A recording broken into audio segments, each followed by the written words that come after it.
So before I take any decision, I want to confirm that I have a majority of members of parliament in the chamber.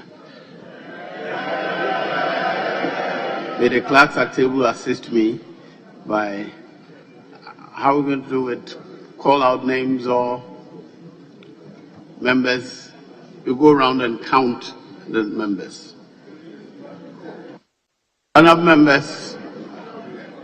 The number presented to me by the clerks at table is 137 of you plus me, MP for Bekwai, 138.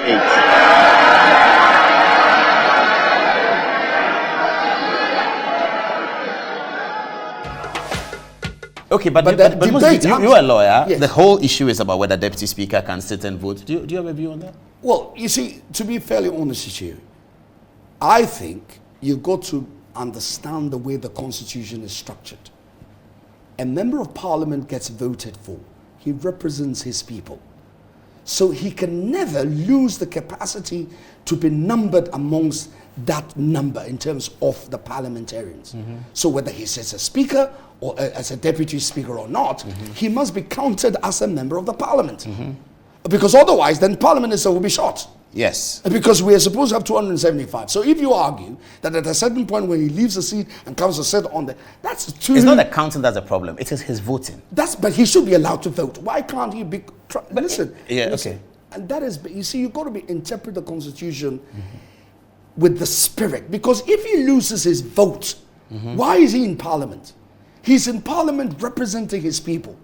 And the people have put him there so he can be able to express the will of those people in voting. But he's not able to vote in the chair. He Why? has to come down.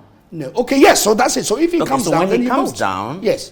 He votes. So so he votes. So what brought the confusion was one speaker is down, the second deputy, he's voted. Sure. So it's part of the vote. So he should leave and the other one to go. That's what they were trying to do. That's it. And then he said, no way. Okay, well, so that's a confusion they can resolve amongst themselves. But I am stating the constitutional principle. Mm-hmm. If this matter gets before the Supreme Court, I am sure they're going to uphold my view. You cannot change the ability of a parliamentarian to exercise his vote to represent his people. Because that is the will that the people have expressed. Mm. I've quoted Article 1. Sovereignty resides in with the people. Yeah, that's very delegate Never thought about Article 1 with this argument. That's a fact. And there are more articles to support. You're a fantastic lawyer, you know that. Well, I never thought about Article 1 in connection with it. Sovereignty resides in the people.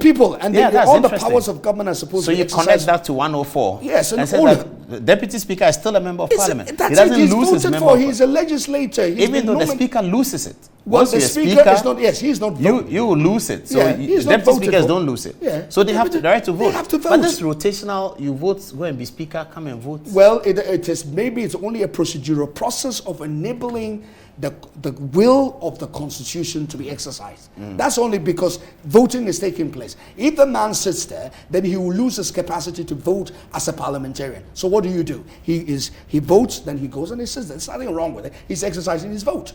And by voting, he's not exercising a personal vote. He's exercising the vote for on behalf of people who have positively voted for. Precisely. Otherwise, you're asking them. Yes.